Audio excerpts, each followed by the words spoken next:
Good morning and have a blessed, very blessed Sunday. Today's Sunday, June 13, 2021. The years is fast going to an end because half of it is being eaten by the issue of COVID-19. What is man-made or whatever it is, we don't know what it is. But for some of us and many people, God has blessed us and kept us safe. Even though I have done my 2 vaccine and done my COVID test, 0. Even prior to taking the vaccine and doing the test, I knew that I don't have it and will not get it. And because God vindicated me, I asked him and he listened to me.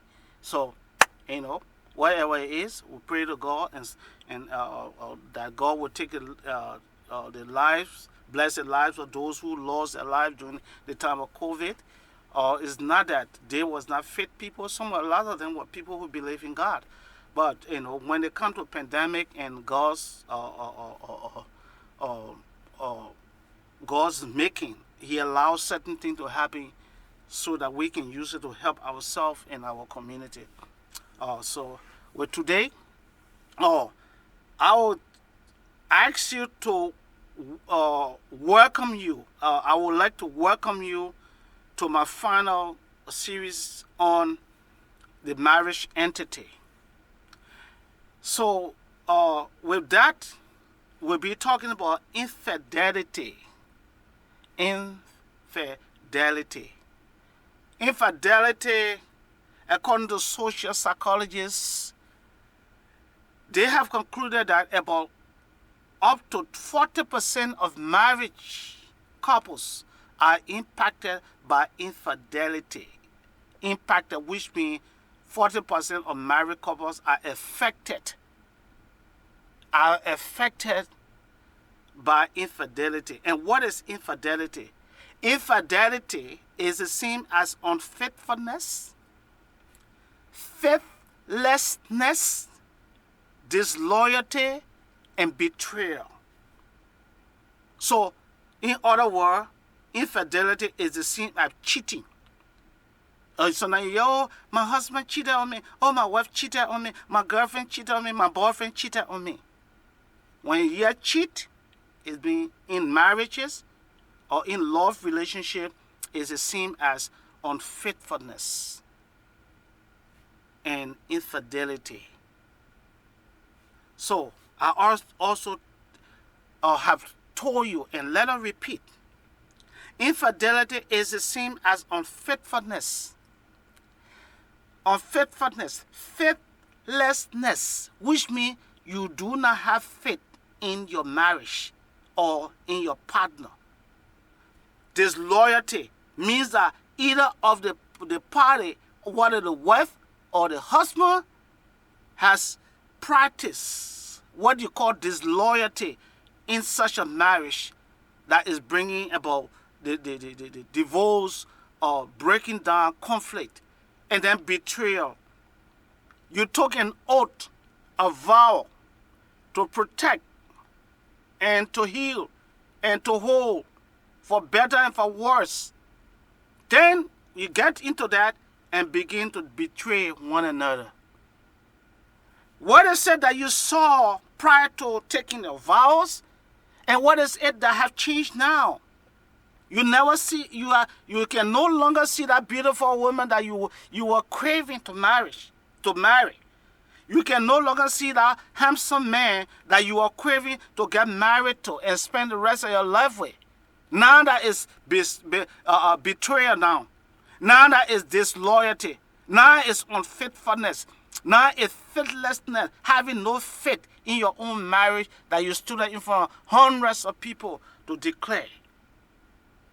But then the psychologists say, despite the high percentage, which is 40%, most people, even those who go astray, those who practice unfaithfulness in marriages, faithlessness in marriages, disloyalty in marriages, betrayal in marriages, also believe that cheating is wrong. To cheat on your wife, to cheat on your husband is very wrong. It has become evil social norm in marriages, where people just go marriage for the name's sake. Yes, for people to know that I'm married. I'm a married woman. Then you see them walking with a ring like this, showing ring like this. But the men, most of the time, they put their hand, they hide on the ring, putting their hand in the pockets. But the women that will show that say that they, even though they're creeping on the side, some of them take it out. They, oh, okay, I'm working, so and I can't keep my ring and behave like they forget. That's what we're talking about. But then the question is, what is cheating in marriage? Cheating, infidelity, unfaithfulness, faithlessness, disloyalty, betrayal. What is it in marriages?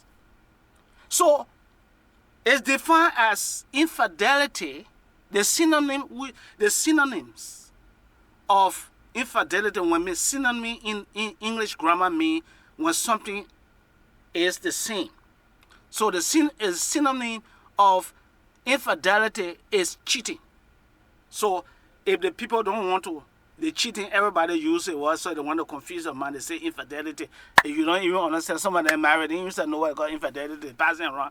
They say now people discussing and talk about infidelity. They will not say cheating, because when they say cheating, they'll quickly understand it, because that's the only word that they can understand easily. But they don't know the word infidelity because it's not popular. So, but they see it as cheating. Okay? And it is, cheating is the same as straying, to go astray in your marriages, commit idolatry, being unfaithful, or having an affair with another man, with another woman. I don't know how people feel. And preacher, we don't preach because we are perfect. I am not preaching about marriage issue because I'm perfect. We all are guilty as well.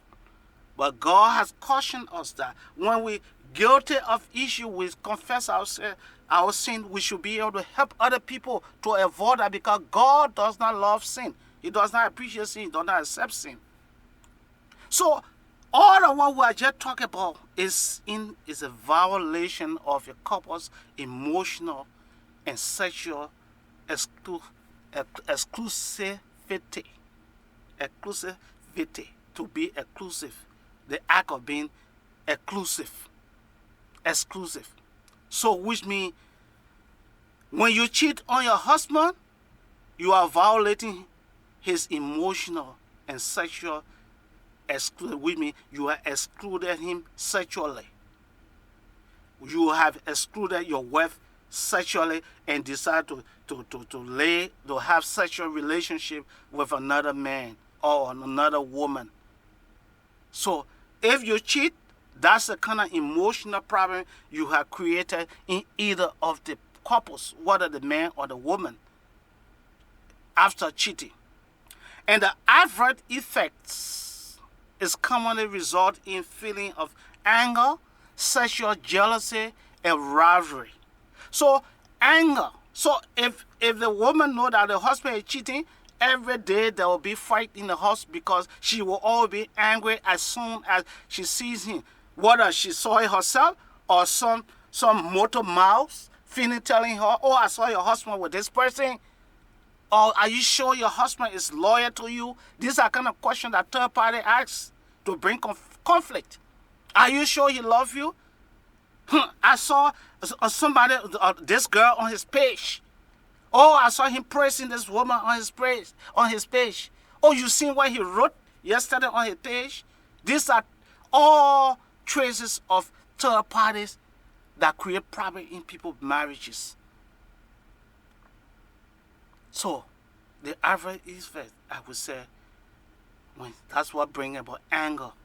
And anger leads to conflict in marriages. So, sexual jealousy. Maybe you enjoy having sex with your husband. Then you see him going outside to go have another. How you think that woman going to feel? She feel that whatever belongs to her that she enjoy, somebody else enjoying it. So that's why it's called sexual jealousy. The same thing on the opposite side. The man enjoy having sex with his wife. Then he find out that she having sex with another man. Then people expect you to laugh. That's what it calls sexual jealousy. It's trying to deprive, betray, and become unfaithful to your husband or your wife.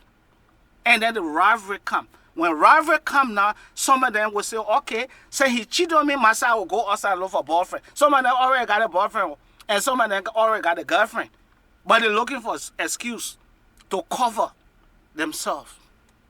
Instead of dealing with the issue or maturely, they start looking for excuse on one another. So as I conclude today, what constitutes, or when it says constitute, what constitutes or what comprises of infidelity?